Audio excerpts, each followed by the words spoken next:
Bonjour et bienvenue dans cette nouvelle édition du Non-Stop Info. Voici les principaux titres de ce journal. Vers la relance du processus de paix au Soudan du Sud où, malgré l'accord de paix, les tensions persistent. Le gouvernement déclare finalement vouloir reprendre les pourparlers avec les formations de l'opposition. Un livre blanc pour exiger l'exclusion de la République arabe sahraoui démocratique de l'Union africaine. C'est le positionnement de plusieurs ministres africains au sortir d'une réunion qui s'est tenue le 28 janvier à Marrakech, au Maroc. Le football en quête de professionnalisation et d'autonomisation au Togo. Et pour ce faire, le gouvernement annonce la création prochaine de 2 ligues professionnelles. On ouvre ce journal par l'Algérie et la Russie qui s'accordent sur la question d'une visite d'État du président algérien Abdelmajid Tebboune en Russie. Ce déplacement se fera en mai prochain, assure la présidence algérienne. Cette visite a été actée au terme d'un entretien téléphonique mardi dernier avec le président russe Vladimir Poutine. Les 2 États entretiennent des relations privilégiées de longue date, sur le plan commercial notamment, comme ce fut le cas en 2021, année durant laquelle les échanges entre les 2 pays se sont chiffrés à 3 milliards de dollars. Moscou, qui reste par ailleurs un grand fournisseur d'armement à l'Algérie. L'annonce de cette visite intervient également au moment où la Russie renforce de plus en plus son ancrage sur le continent africain. Un sommet, le premier depuis 8 ans, entre le Maroc et l'Espagne s'ouvre ce jeudi à Rabat, la capitale marocaine. Une rencontre signe de la réconciliation après plusieurs années de tensions diplomatiques et d'incidents autour notamment de la question du Sahara occidental et du contrôle de l'immigration. Ce sommet vise certes à améliorer les relations diplomatiques entre les 2 pays voisins, mais l'objectif est aussi de dynamiser les échanges économiques et commerciaux. Il est question d'une vingtaine d'accords entre le Maroc et l'Espagne, premier partenaire commercial du royaume chérifien. Au Soudan du Sud, malgré l'accord de paix de 2018 et l'accord de cessez-le-feu de 2020 ayant mis fin à près de 7 ans de guerre civile, rien n'est encore réglé sur le terrain où des affrontements sporadiques éclatent ici et là sur le territoire, raison pour laquelle les discussions entre pouvoir et opposition sont nécessaires. Le gouvernement qui a suspendu il y a quelques mois sa participation aux discussions de paix avec les groupes rebelles et les formations de l'opposition annonce finalement son intention de retourner à la table des négociations. Marie-Raphaël Antolo. Le Soudan du Sud annonce dans les prochains jours la reprise des pourparlers avec les groupes d'opposition récalcitrants. Cette annonce a été officialisée le 30 janvier 2023 via un communiqué du ministre des Affaires présidentielles du Soudan du Sud et chef de la délégation gouvernementale, Barnaba Marial Benjamin. D'après le ministre, la stabilité est l'aspiration de tout le peuple. Il a souligné qu'il est temps que tous les groupes d'opposition acceptent de retourner à la table des négociations et fassent preuve de bonne foi. Si rien n'est fait, la crise sud-soudanaise risque d'être une crise oubliée, d'autant plus que l'agenda international aujourd'hui est plutôt orienté essentiellement vers le Darfour et la crise éthiopienne. Donc les Sud-Soudanais doivent s'accommoder très rapidement. Ça fait maintenant 2 décennies que nous sommes quasiment dans un contentieux qui porte sur des détails en réalité. L'essentiel aujourd'hui, c'est de permettre à cet État de se refonder, loin notamment des manipulations et des turpitudes imposées par ses grands voisins en tant que tels. L'opposition s'interroge actuellement sur les raisons de cette reprise. Pour le porte-parole du Front uni du Soudan du Sud, Maloual Denyak, l'espoir du retour à une paix durable et entière dans le pays va reposer sur ces négociations dans la confidentialité et la sincérité des différentes parties prenantes. Toutefois, le responsable du Front uni du Soudan du Sud a réitéré l'engagement du groupe dans ses pourparlers de paix. Vous avez des groupes rebelles en réalité qui reçoivent des agendas de certaines puissances étrangères, notamment voisins au Soudan du Sud, qui n'ont pas intérêt que ce pays puisse prospérer en termes de souveraineté. Donc il est donc important aujourd'hui que l'arrivée du pape peut être notamment une aubaine pour que les hommes politiques et notamment les organisations militaires sud-soudanaises puissent également s'accommoder sur un plan consensuel de sortie de crise pour aboutir à des élections très prochainement. Rappelons que le gouvernement sud-soudanais avait suspendu les pourparlers le 24 novembre 2022, accusant les groupes d'opposition récalcitrants de manquer d'engagement dans les négociations. Pour certains observateurs sud-soudanais, cette reprise des négociations est liée à la venue du pape François le 3 février prochain dans le pays. Pour l'instant, aucune date officielle à laquelle doivent se tenir ces négociations n'a encore été annoncée.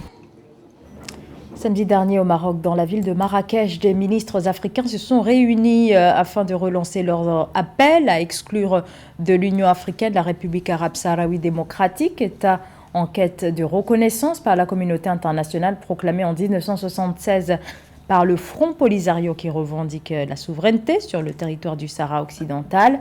Le RASD est membre de l'Union africaine depuis 1982. Mais des voix s'élèvent donc pour exiger son départ. La réunion de samedi a ainsi été marquée par l'adoption d'un projet d'un livre blanc allant dans le sens de l'exclusion. Marcel Amouankwasi, Cheikh Omar Kamara. Les signataires de l'appel de Tanger ont transmis lundi 30 janvier à Rabat au Maroc au ministre des Affaires étrangères de la coopération africaine, M. Nasser Bourita, le livre blanc qui enclenche le processus d'exclusion de la République arabique arabe sahraoui démocratique RASD de l'Union africaine, porté par plus de 30 États africains à travers les anciens premiers ministres et ministres des Affaires étrangères. Nous sommes confrontés à un problème très sérieux en ce qui concerne la question de la RASD. Elle n'est pas fondée sur la loi, car en ce qui concerne les autres mouvements de libération en Afrique, qu'il s'agisse du Sud-Soudan ou de l'Afrique du Sud, du Zimbabwe ou du Mozambique, ces pays n'ont jamais été reconnus comme membres de l'État africain avant de devenir indépendants. Il doit donc y avoir un moyen légal de s'assurer qu'un État devient membre de l'Union africaine. L'élaboration du livre blanc de l'appel de Tanger, selon les signataires, vise à renforcer la cohésion et l'équité au sein de l'Union africaine en permettant à travers l'acte d'expulsion de la République arabe sahraoui démocratique de résoudre sur un plan diplomatique et pragmatique la situation dans la région du Sahara. Nous sommes tous conscients du dynamisme de la diplomatie marocaine. Ce livre blanc sera transmis prioritairement aux chefs d'État, aux décideurs, pour qu'ils l'examinent, afin que la démarche qui a été enclenchée puisse être expliquée à tous ceux qui devraient l'être. Livre blanc adopté à l'unanimité par les anciens premiers ministres et anciens ministres africains lors de la première réunion de suivi de l'appel de Tanger à Marrakech samedi 28 janvier, reconnaît que la présence de la République arabe sahraoui démocratique au sein de l'Union africaine constitue un obstacle à l'intégration africaine. Le chef de l'État du Gabon, Ali Bongo Ondimba, a inauguré le 30 janvier dernier dans la zone économique spéciale de Nkok, près de la capitale Libreville, une usine de fabrication de panneaux à base de rebut de bois. C'est la première du genre dans la sous-région Afrique centrale. Cette infrastructure doit à terme permettre de recycler des déchets qui étaient jusqu'alors, qui ne bénéficiaient, d'aucun traitement ou revalorisation. Dénommée Africa View, l'usine de fabrication de panneaux de particules de bois inaugurée le 30 janvier par le président Ali Bongo va augmenter à hauteur de 90% le taux d'utilisation du bois exploité au sein de la zone de Nkok à 27 km de Libreville et par ricochet réduire le gaspillage. Ceci passera par la valorisation des déchets issus du processus de transformation du bois autrefois brûlé, une volonté de concilier le développement industriel, la gestion durable des ressources naturelles et le respect des engagements environnementaux et climatiques à l'échelle nationale et internationale. En prime, entre 750 et 1000 emplois seront créés pour les Gabonais rien qu'en 2023. Cette usine de fabrication de panneaux de particules de bois est le dernier maillon de la stratégie visionnaire initiée dès 2010 par le président Ali Bongo Ondimba, avec la décision historique d'interdire l'exportation de grumes afin de favoriser l'essor d'une industrie du bois durable, génératrice d'emplois et soucieuse du renouvellement des ressources naturelles. Signe de l'importance de l'événement, c'est en présence de son homologue togolais, Faure Gnassingbé, présent au Gabon dans le cadre d'une visite de 48 heures, que le président gabonais Ali Bongo Ondimba a inauguré cette usine de fabrication de panneaux de particules de bois, la toute première en Afrique centrale. AfricaView est dotée d'une capacité de consommation de rebut de bois d'environ 400 tonnes par jour, pour une production de 8 750 m3 de panneaux par mois et un volume de 105 000 m3 par an d'exportation de panneaux de particules. Notre vision est d'exploiter durablement nos forêts afin qu'elles génèrent un impact positif pour le climat, pour la biodiversité et pour nos populations. Cette usine conforte un peu plus l'ambition du Gabon de se positionner comme un champion de l'environnement, non seulement au niveau continental mais mondial. Elle contribue également à accélérer la stratégie de diversification de l'économie du pays. Du tout pétrole au début des années 2000, le Gabon se dirige vers un modèle économique durable, inédit en Afrique, à même de profiter des grandes tendances que sont la transition énergétique ou l'électrification et la décarbonation de l'économie. Karim Kabouré, un cycliste de 25 ans, s'est lancé dans une nouvelle aventure, faire le tour de l'Afrique à vélo.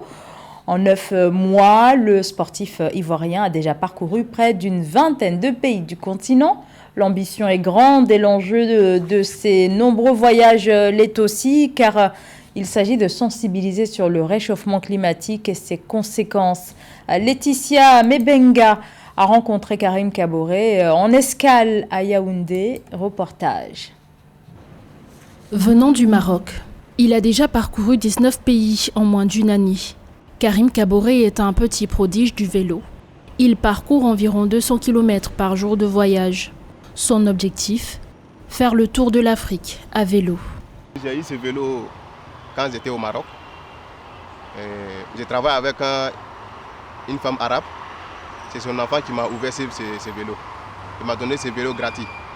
Depuis quelques jours, Karim est en escale à Yaoundé, hébergé par la communauté malienne du quartier Tinga, un quartier populaire de la capitale camerounaise.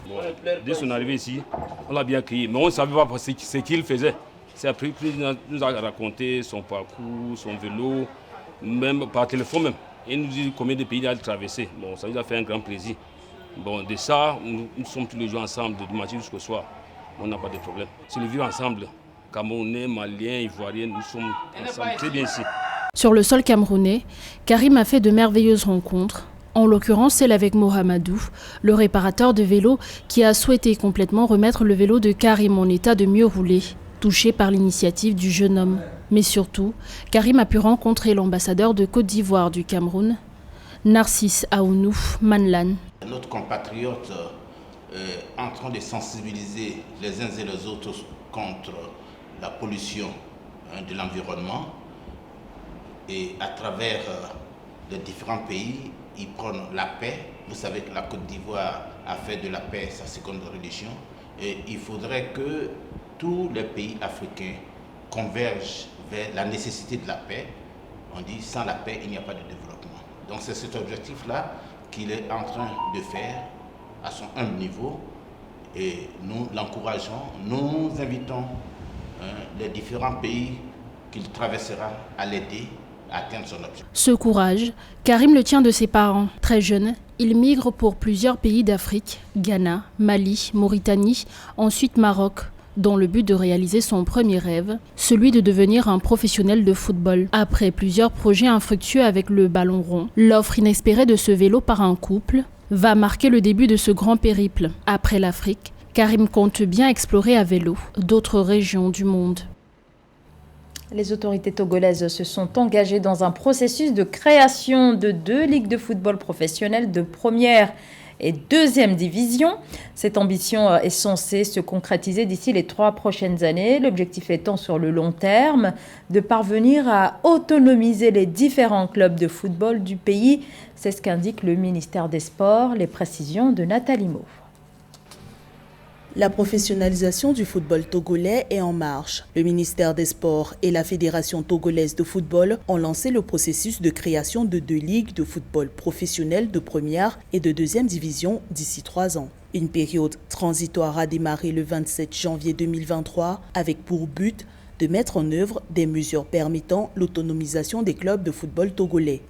En professionnalisant le football au Togo, nous allons contribuer à le faire franchir un cap qualitatif important, avec en toile de fond les avantages et débouchés qui vont avec, tels que la sécurité sociale des joueurs, l'amélioration des conditions de vie et de travail des salariés des sociétés sportives. Rendre le football togolais professionnel vise un triple objectif, l'attractivité, la compétitivité et aussi la rentabilité. La ministre des Sports, Lydie Bessikama, a expliqué qu'il s'agit également d'une étape dans la concrétisation de la nouvelle feuille de route gouvernementale au sport portée par le président du Togo, Faure Gnassingbé. Le sport joue le rôle de pilier de la cohésion sociale, de la paix et de l'inclusion des populations dans le pays. Rendre le football togolais beaucoup plus attractif, compétitif et profitable aux joueurs et aux investisseurs actuels et d'en attirer de nouveaux. Le Togo a promulgué la loi fixant les règles d'organisation, de développement et de promotion des activités physiques et sportives. Le texte prévoit que l'État et les associations sportives nationales concernées travaillent à la professionnalisation de la pratique des activités sportives au Togo en encourageant la création des ligues professionnelles. Durant la saison 2022-2023, 16 équipes vont disputer la 58e édition du championnat du Togo de football, au cours de laquelle l'association sportive de la Kosa Football Club va tenter de conserver son titre. C'est la fin de ce journal. Merci de nous avoir suivis. Dans un instant, une nouvelle édition de l'actualité sur Africa 24.